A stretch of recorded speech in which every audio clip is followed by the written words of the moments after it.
this episode of Don't Get Him.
Snowflakes, welcome.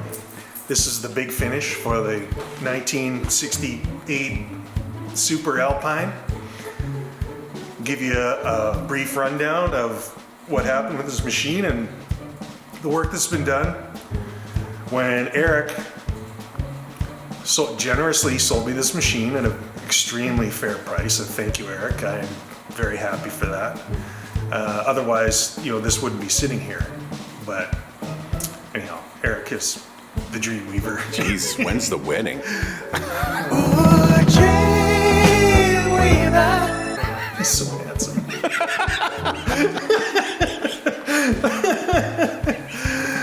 So Eric had tried to drive it a little, and he said it didn't run well, and he said it was burning the belt, and he thought there was a carb issue, and he also said there was an issue with a bearing on the secondary clutch, which there was. It had come loose and was sliding out, so that's where I started. I brought the machine home, and it was pretty clean.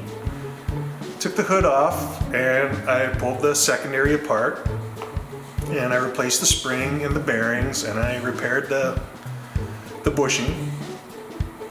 And from there, I decided, well, I should probably replace the bushings on the drive shafts as well.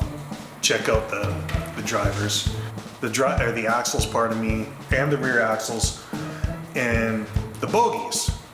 So when I went to detension the tracks, I could quickly discovered that everything was seized at the back. So tight that you couldn't turn the track by hand. I tried to turn it by hand at the secondary, and I couldn't roll it past a certain point. So they had really shrunk up that. So that's where I started. I had to cut everything off, and I did that. And when I pulled the bogie trucks out, I realized every bogie on there was foobar as far as being bent. Needed new axles for the bogie trucks, all new bearings, and a lot of the little wheels were bent, so they had to be pressed back into shape, blasted, painted. And how many bearings did we count? Well, how many are on there? You've got there's like 24 bearings on the bogies, and then there's something like 36 bearings on, and they're all the same. I'll give Ski-Doo credit for that. Every bearing on here is the same, except for there's one on the clutch that is a different size. But other than that, it uses all the same bearings, which is kind of amazing.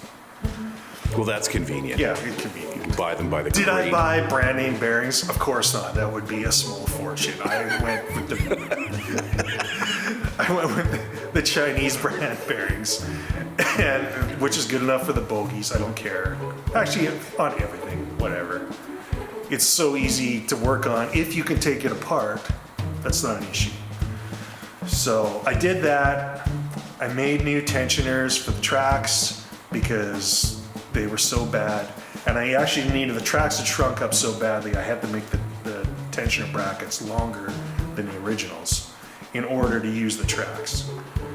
I think I replaced a couple clips, So after going through all of that, I discovered the gas tank was broken and cracked, and somebody had tried to fix it with seal all. And it was... Well, according to their website, it'll fix anything. It doesn't fix everything, and somebody did a really shit job of that. So I pulled it out. There was no... You guys that say, that can be fixed. There's no fixing that. It's garbage. It went straight into the garbage. I ended up using a gas tank out of the Pork Chop Express 8, also known as the Evinrude RC35 Trailblazer, which is almost a perfect fit. Very little modification is needed. So that is in there now. It's just about the same size. After that, what did I fix? Oh, then I went into the engine. Now, this is the 370 opposed twin. Very rare. Very special. Yeah, very special. Special. All special means is a pain in the nuts to get parts for. For all you newbies out there, don't be fooled. Yeah. If you're getting new into vintage sleds, just go get in a land. You can still buy shit off the shelf for those things. Rare is just code for... Rare is code for this more is going to money, be expensive. more time. Not even expensive, just a pain in the nuts to get parts for. So, gaskets are pretty much non-existent. I know there's guys out there that have a horde of new old stock, but those guys don't share. And if they want to sell them, it's for a lot of money. So I drew up all the gaskets myself on the computer, and I used my wife's Cricut to cut them out. Insert video here somewhere of it cutting them out on the computer. If somebody wants some, I'll gladly sell you a set. $20. No, it doesn't include the head gaskets. Some shithead got mad at me because I didn't make head gaskets. Well, come, let's be reasonable. What an ass. I mean, I got a hot tip that you could use head gaskets from a $3.99 Ski-Doo twin or Rotax twin that are close. And yes, they're close. Are they perfect? No. But all you got to do is move the outside holes out a little bit with a hole punch, and you slide on there, and they work. I don't care if they're not perfect. They work, they seal, you got compression, go. So this isn't a by the numbers machine anymore? Not 100%, no. The bearings, it's got one 2-piece roller bearing, cylindrical roller bearing on the PTO side. Now, you could probably get away with putting in just a regular roller bearing on there.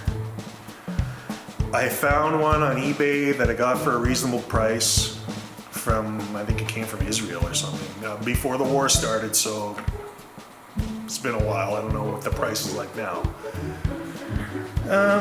And then the carburetor, I think somebody had mucked with this carburetor.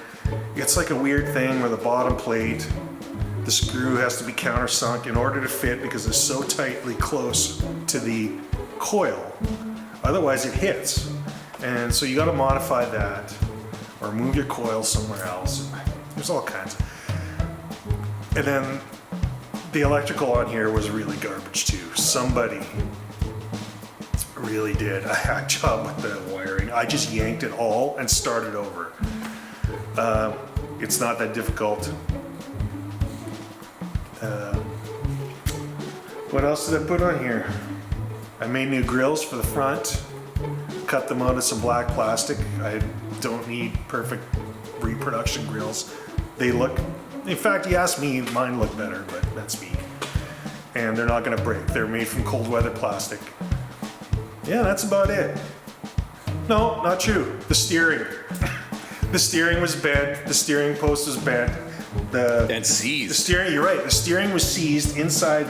There's a tube where the column runs through. It was seized in there. So you would go to turn, and that whole tube that's supposed to say stationary would turn as well. So I had to make a new one of those, and then straighten out the post. And then I made a spacer for the ski to get a little more pressure on the front ski for when you're steering. Is that it? Am I at the end? Did a little bit of cosmetics on the I had hood. to, well, that's true. I did some body work. I had time this summer, so I ground out a bunch of the cracks because a lot of the hood was cracked. I ground it out, re-glassed it, fixed it up with a little body filler and some paint around the bottom. Somebody had given this the $20 paint job, which is fine. It's actually not terrible. They masked over everything and quickly threw some yellow on it. But there's no holes in the machine, so it actually looks okay. I call this the 20 footer. It's perfect from 20 feet away. And I don't need it perfect. I just kind of want to ride it. The airbox, the very rare airbox, was sort of here. It was missing the choke lever, so I fixed that. I made one using a knob from an OMC snow cruiser, and then I made new plates because the plates to hold the airbox on there were gone. And I made like thumb screw knobs to pop it off rather than having to use a wrench or a screwdriver. And that's about it. If I like it and keep it a couple of years, I'm probably going to put a couple brand new tracks on it. Other than that, she's ready to roll. She's ready to roll. The lazy boy of the snow. Have a great winter. If you've got winter, we managed to get some here recently. Finally. A bit of snow and a lot of friggin' cold. It's finally warmed up. We'll take this thing for a little cruise. All right, gravy out. Red hard.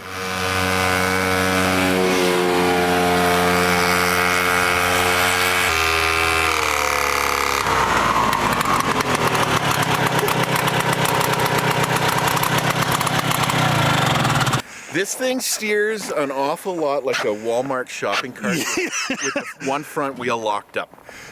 Runs nice. It does run pretty nice. Real nice. I think the cable for the brake has kind of slipped off. Not that you need it, but It's, yeah, runs good, floats. I was actually like right out of the gate. Goes pretty good. 10-4.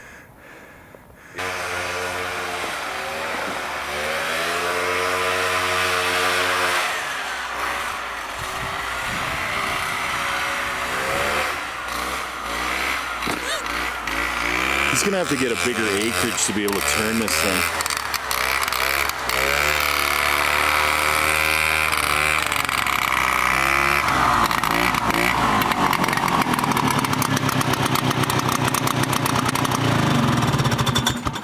See that? It's all worth it. This thing's great. Pure joy. Yeah. Right on. Thanks for watching.